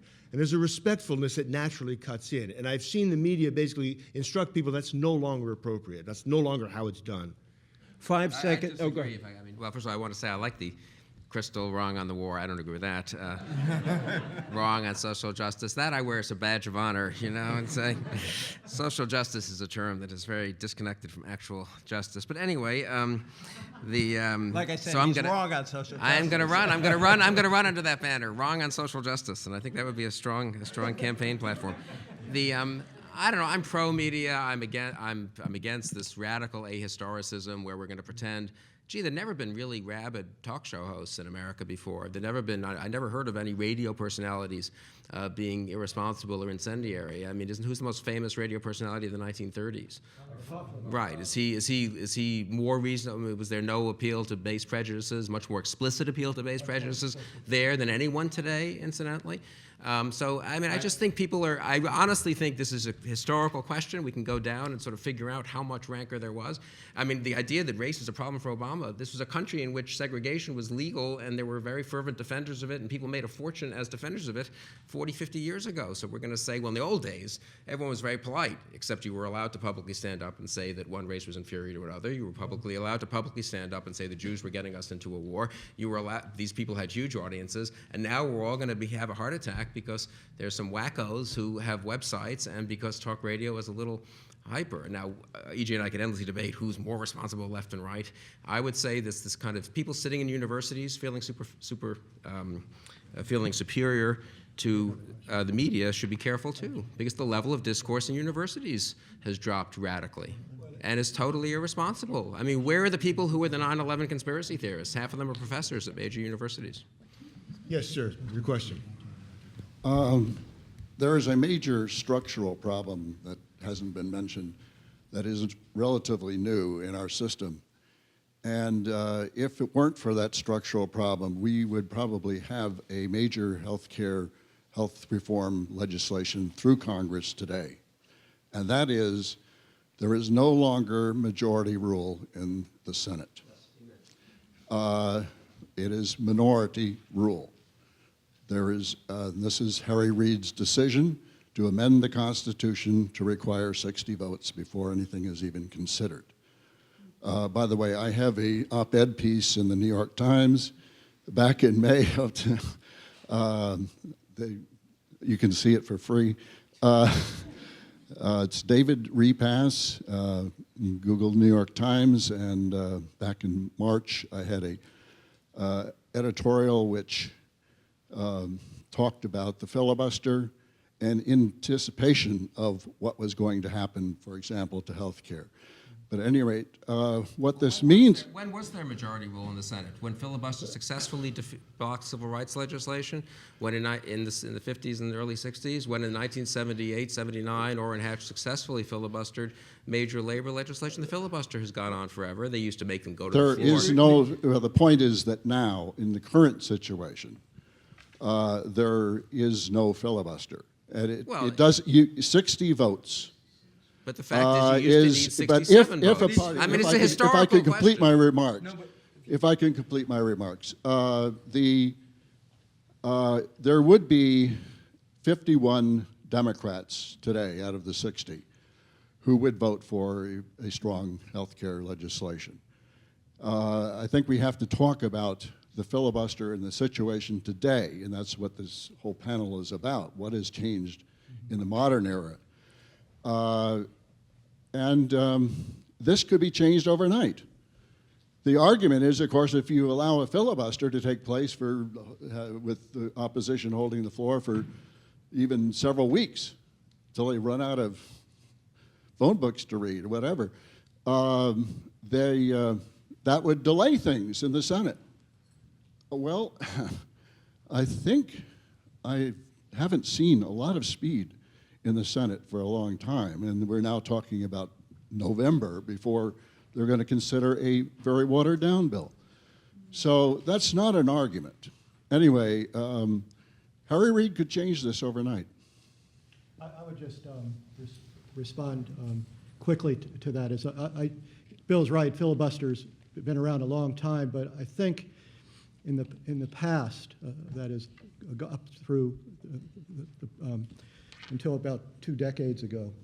It was mainly used by small, minor wings of a party, or it had a regional influence, and that's not to defend what happened with civil rights. What's changed is it's used routinely now by both parties in almost in every important piece of legislation. And also, you don't have to stand up there and read the phone book anymore. That there are now routines in place.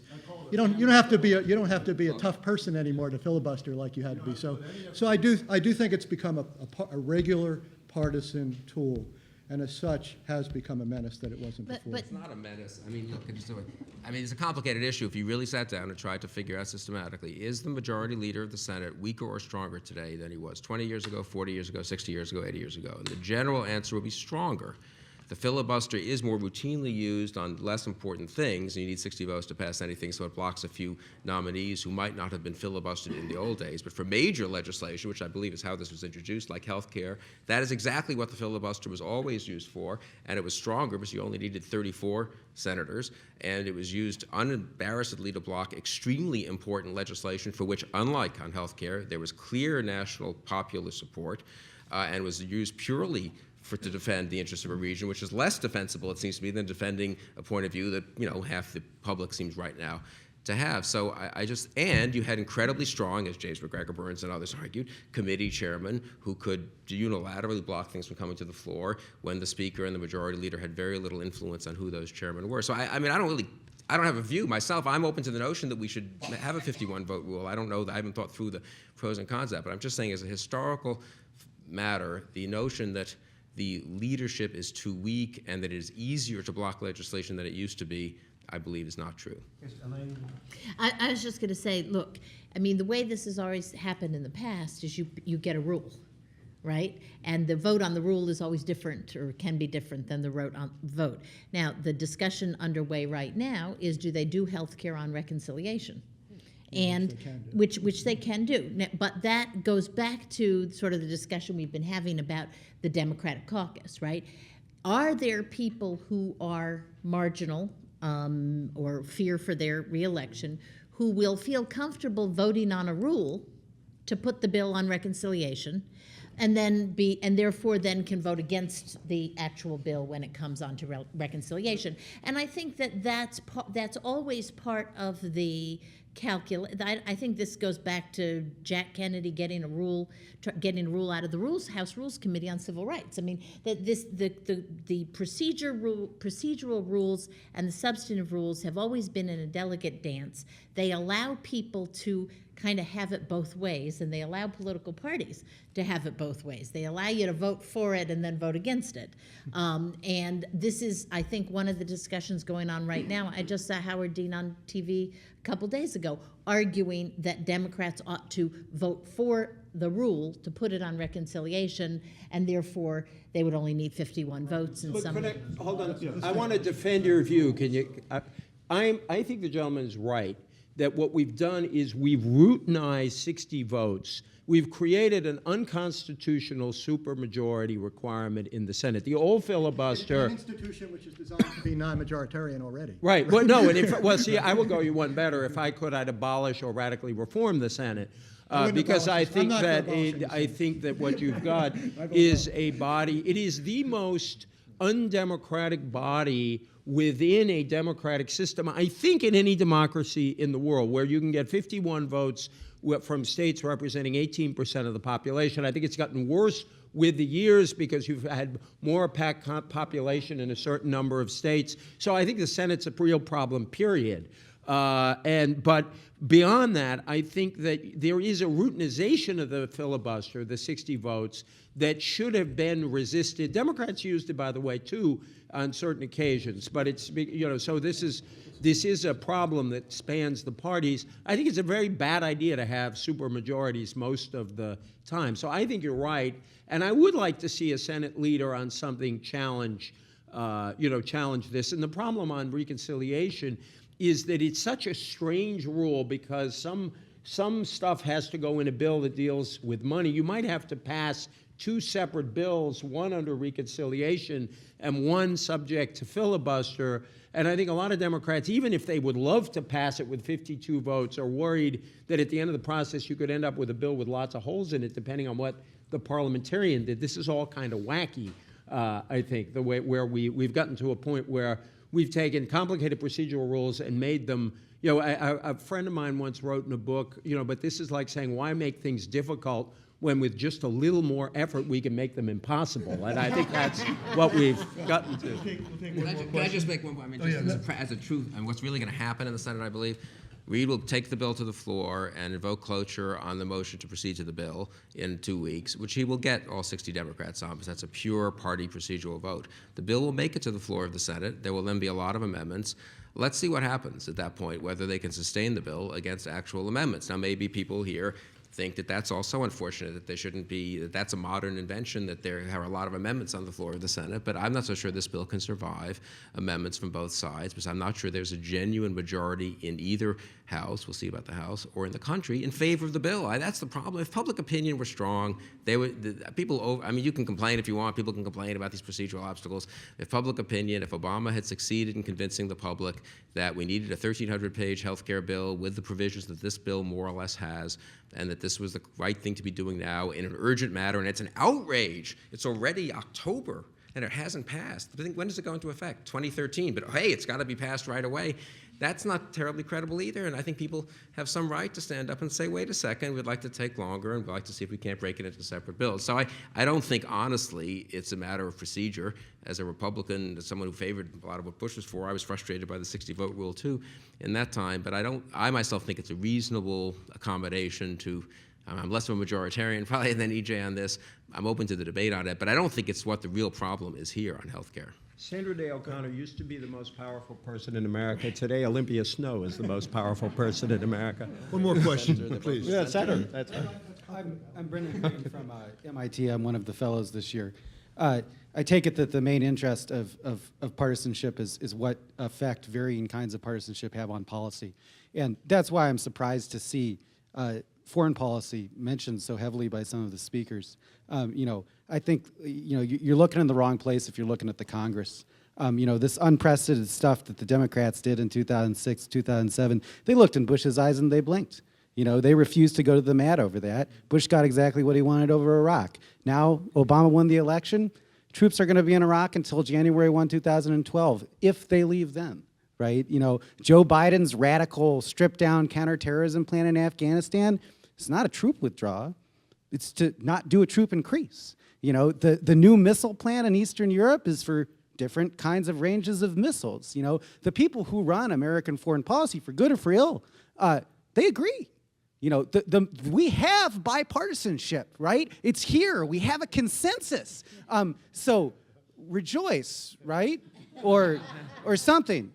So I just like to hear the panelists' thought on that. Well, I actually, since I didn't answer the foreign policy question, since EJ and I were busy arguing about something else, I actually agree with that. I don't think foreign policy has been particularly, I think 07, 08 was unusual in Iraq. I agree that Bush beat them back. It was very hard to keep Republicans together because it was an unpopular war, but he succeeded in doing so. But I would agree, if you step back and say, I guess there's not huge partisan or ideological division on the basic contours of American foreign policy.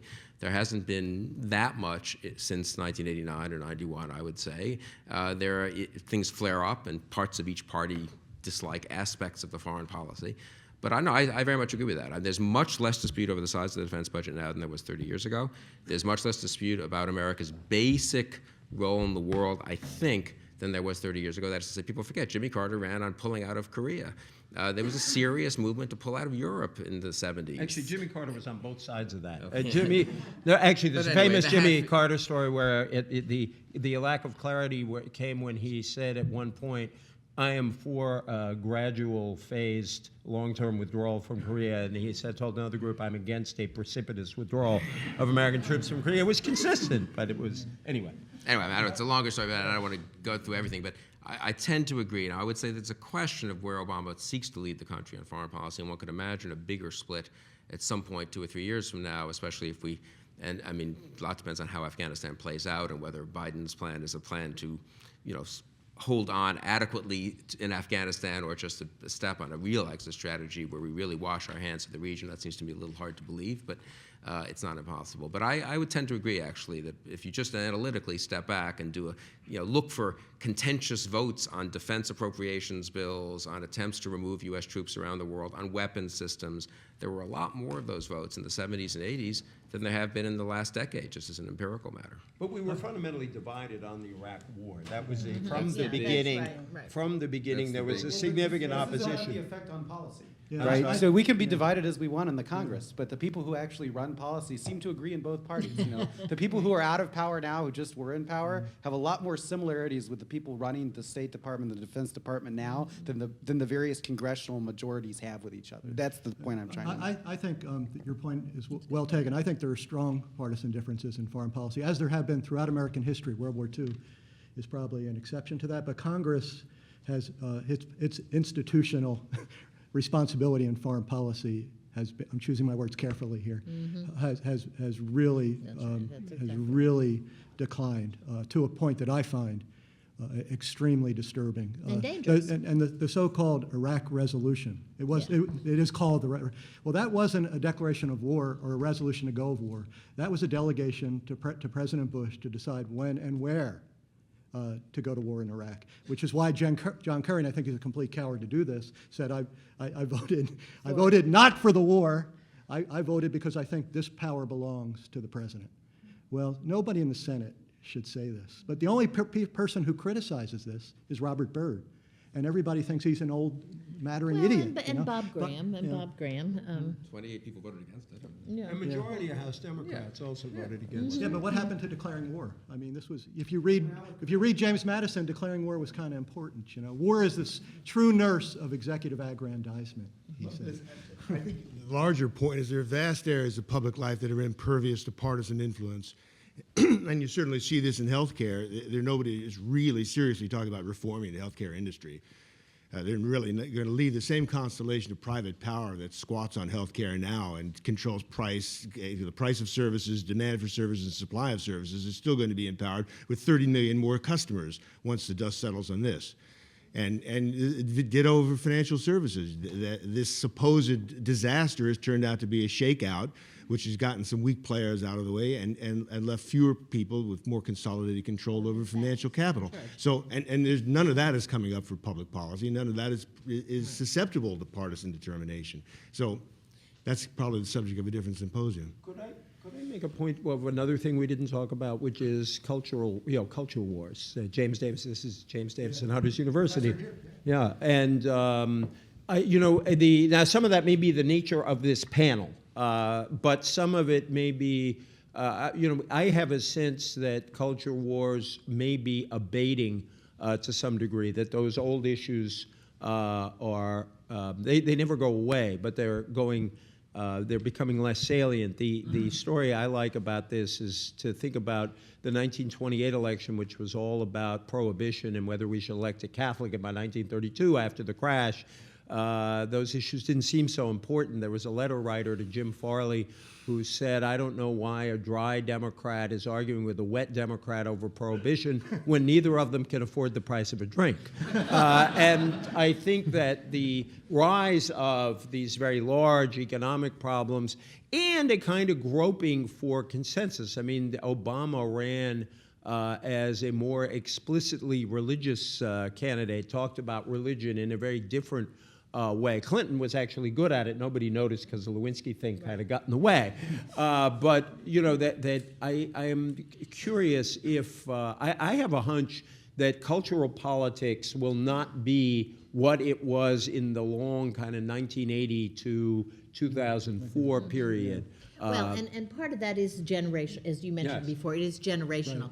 This, one of the most interesting things about the millennials, okay, is that they are extraordinarily socially liberal. They're completely accepting of gay marriage, okay? They just are not in the same place where the baby boomers with all the fights about cultural issues were. So the ascendance of that generation, I think, is also going to have a huge, and by the way, I want to just end with this. That millennial generation, very few people know this, is bigger than the baby boom. Yeah. Nobody thought this would happen because the baby boom bore children late, but in fact, we did end up having a lot of children. And so it is a bigger generation than the baby boom, and its political impact, I think, is just beginning to be felt. And this may be one of the places where we feel it. Yeah. Folks, we've run way over. I want to give my panelists, if there's something that you're going to wish you had said, here's your chance. If there's one last comment you want to make, this is the chance. I always hate that feeling myself. Thank you. Thank you. Well, let me thank our panelists, E.J. Dionne, Bill Kristol, Elaine Kamarck, Sid Milkis, and I'm Ed Wasserman, and thanks to the Reynolds Foundation, Miller Center, and Washington Lee University, and thank you.